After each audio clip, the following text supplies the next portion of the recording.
அனைவருக்கும் வணக்கம். Royal cars Vellore. இப்போ நம்ம பார்க்குற vehicle Toyota Etios லிவா diesel வேரியண்ட்டுங்க. 2012 model, second ஓனர்ஷிப்பில் இருக்குங்க. இந்த வெஹிக்கிள் பார்த்தீங்கன்னா டிஆர்டி ஸ்போர்ட்ஸ் வேரியண்ட்டுங்க. வெஹிக்கிள் பாருங்கள், இன்டீரியர் எக்ஸ்டீரியர் பொறுத்த வரைக்கும் ரொம்ப நீட் அண்ட் க்ளீனாக இருக்குங்க.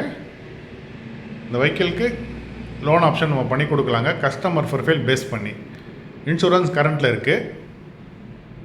1,80,000 கிலோமீட்டர் ஓடி இருக்குங்க, வித் ப்ராப்பர் கம்பெனி சர்வீஸுங்க. TN29 ரிஜிஸ்ட்ரேஷனுங்க. டயர்ஸை பொறுத்த வரைக்கும் பார்த்தீங்கன்னா 4 டயருமே அப் டு ஒரு 70% கண்டிஷனில் இருக்குங்க. 4மே அலாய் வீல்ஸ் வரும். குவாலிட்டியான வண்டிங்க. இந்த வெஹிக்கிளுக்கு கஸ்டமர் கேட்குறவள பார்த்தீங்கன்னா 3,75,000 கேட்குறாங்க. ஃபிக்ஸட் ப்ரைஸ் கிடையாது, நெகோஷியபிள் ப்ரைஸ் தாங்க. இந்த வெஹிக்கிள் வேணுன்றவங்க டிஸ்கிரிப்ஷன் நம்பர் கொடுக்குறேன், கால் பண்ணிட்டு டேரெக்டாக நம்ம ஷோரூம் வந்து விசிட் பண்ணி பாருங்கள். தேங்க்ஸ் ஃபார் வாட்சிங்.